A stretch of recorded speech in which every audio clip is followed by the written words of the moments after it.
Oui, bien sûr, ça a été en effet une course magnifique. C'était une course avec un très très beau vainqueur du suspense jusqu'au bout, puisque ça fait quelques années déjà que deux coureurs ne s'étaient pas présentés ensemble sur le Vélodrome de Roubaix. Donc Tadej Pogacar visant un succès dans le seul monument qui lui manque, et puis Wout van Aert.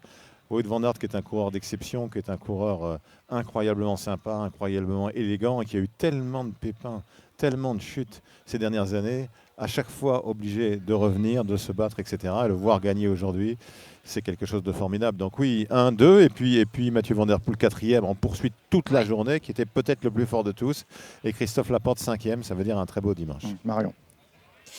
Alors Christian, il y a eu énormément de rebondissements pendant cette course avec beaucoup d'ennuis mécaniques. On a vu de la confusion, parfois même du chaos sur cette course aujourd'hui. Comment tu le vis, toi, dans la voiture rouge du directeur? Non, mais c'est Paris-Roubaix parce que finalement, pour nous, dans l'organisation, ça a été assez limpide. Alors, sauf après la crevaison de Pogacar et son changement de vélo, où tous ceux qui étaient derrière ont été bloqués. Mais autrement, c'était finalement assez limpide. Alors, ça s'est fait, oui, en effet, souvent sur les incidents mécaniques ou sur les crevaisons, mais c'est aussi Paris-Roubaix. Paris-Roubaix, c'est ça. Chacun le sait. Et heureusement, dans le final, ça s'est vraiment joué à la pédale.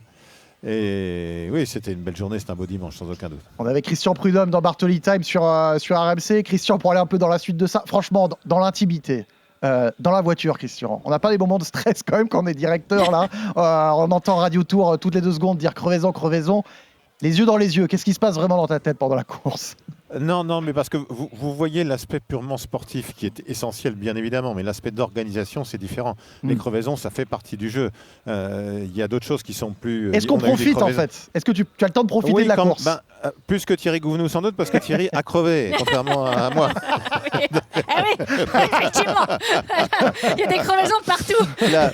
Il y a 20 ans, pour le dernier Paris-Roubaix de Jean-Marie Leblanc comme patron de l'organisation, il avait voulu que je sois avec lui dans la voiture. J'en étais très heureux et très fier. On avait crevé 2 fois.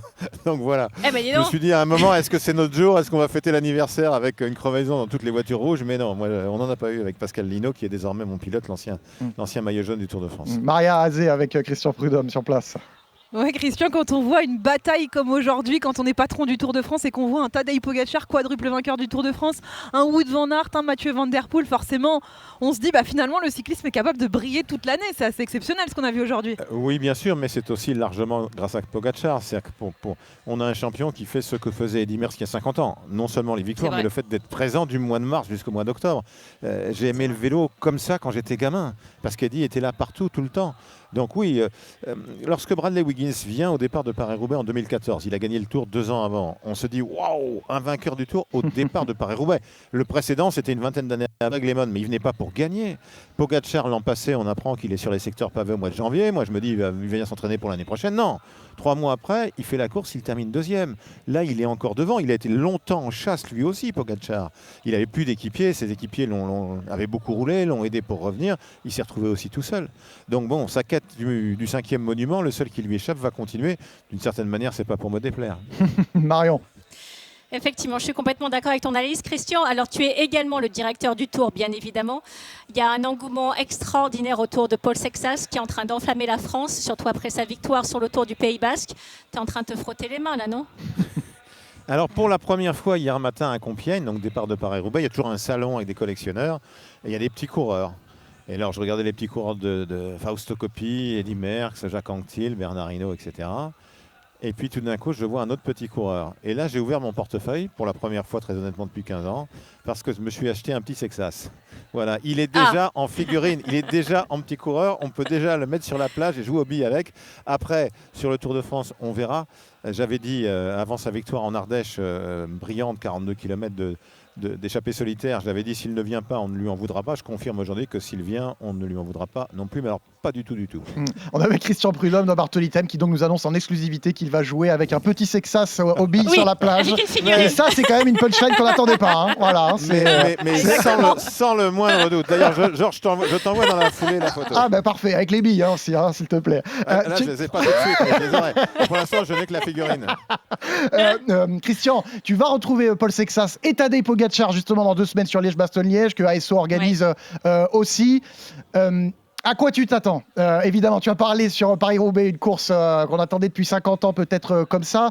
Est-ce que tu t'attends à quelque chose déjà d'un peu homérique et est-ce que tu vas passer un petit message à Paul pour lui dire de faire le tour?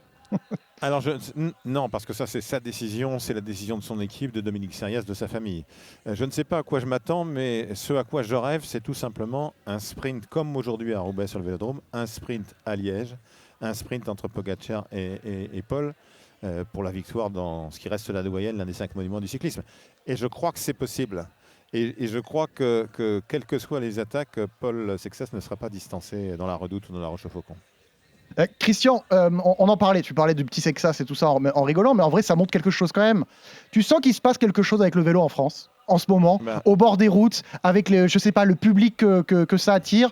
Tu es directeur du Tour depuis plusieurs années maintenant, mais est-ce que tu vis quelque chose là que tu n'as jamais vécu? Alors, merci Georges. Depuis quelques années, oui, ça va bientôt faire 20 ans. Donc merci de ne pas me faire vieillir. J'ai tellement de respect pour toi, Christian. On aurait dû t'embaucher. On a fait une grosse erreur. Oui, bien sûr qu'on sent ça. On sent ça depuis quelques années déjà. Avec la nouvelle génération de coureurs aussi, ce sont les champions et les championnes. Marion, elle le sait très bien, évidemment, puisqu'elle l'a été. Ce sont d'abord les champions et les championnes qui font rêver, ce sont eux qu'on a envie de suivre. Donc on sent ça depuis plusieurs années. On l'a vu très très fort sur la dernière étape du dernier Tour de France avec Montmartre, ça c'est très clair. Et le vainqueur a été déjà Wout van Aert.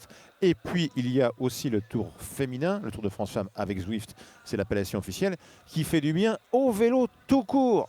Au vélo tout court. Donc oui, on voit qu'aujourd'hui, les jeunes regardent à nouveau le Tour de France, ils suivent sur les réseaux sociaux, mais ils regardent aussi à la télévision. Donc oui, bien sûr, ça fait plaisir. Je ne sais pas si on vit un âge d'or, mais on vit de beaux moments en tout cas. Dernière question, Marion, avec Christian Prudhomme. Alors Christian, on l'a évoqué avec Jérôme qui commentait cette course magnifique pour RMC toute la journée. Les coureurs, bien évidemment, finissent épuisés par l'enfer du Nord. On l'a vu aussi avec Wout van Aert, avec Tadej Pogacar, avec tous ces coureurs lorsqu'ils terminent dans le Vélodrome. Le directeur, il termine épuisé aussi avec l'adrénaline, avec tout le stress, ou finalement c'est assez tranquille pour toi?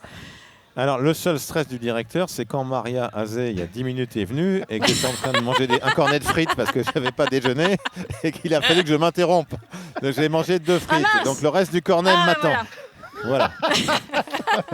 Donc tu nous as fait une hypoglycémie. Bon, on j'étais limite. C'est bien parce que c'était vous, autrement j'aurais fini le cornet de frites. Maria, juste fact-checking parce que c'est important de vérifier les informations, c'est vrai ça? On est au bord de la glycémie pour Christian Prudhomme? Au bord, il a pris quelques 2 frites en passant là pour être sûr de bien tenir l'interview. Non, attends. Puisque vous me chambrez, Maria, on a pris aussi, on a mangé aussi. Moi, la victoire de Wout van Aert, je m'en suis pas remise. Christian, on n'avait aucun doute, Christian. Sur tout ça, c'était déjà vérifié avant. Merci Christian Prudhomme d'avoir été avec nous. Merci beaucoup, Christian. Merci à vous. À bientôt. Merci infiniment. Au revoir.